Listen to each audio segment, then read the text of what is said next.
All right, we got the number of positive roots by counting sign changes and then keeping on subtracting 2 until we couldn't again. We got the number of negative roots by putting a negative x in for all the x's, counting the sign changes, subtracting 2 until we couldn't again. The only thing that's left to do is to figure out the number of imaginary solutions that we might have. Let's go back to the same problem we've been looking at. We already found that the maximum number of positives would be 4, it might be 2, or it could be 0 roots that are positive. Now, when we put a negative x in for all the x's, there was only one sign change. So for this particular polynomial, there's exactly one negative solution.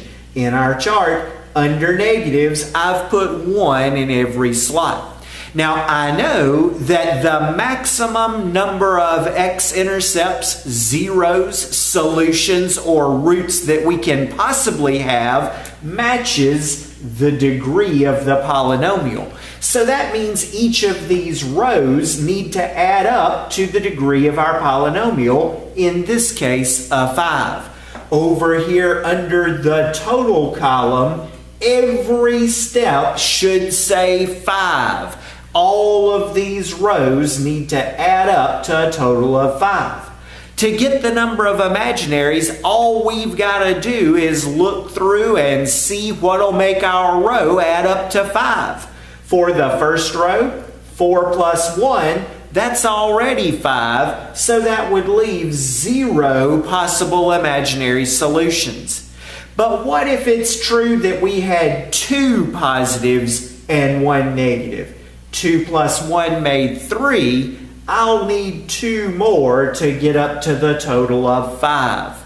Then the last possibility for us, if there are no positives at all, exactly 1 negative, and I'm needing to get up to 5, looks like I need 4 imaginaries in that possibility. Each row has to add up to 5, the same as our degree. Notice that the imaginary column, everybody there's even. They have to be even because imaginary numbers come in pairs. Each imaginary number comes with its conjugate as well. So the imaginary column has to be even. All the rows have to add up to your degree. That gives us the number of imaginary roots or solutions.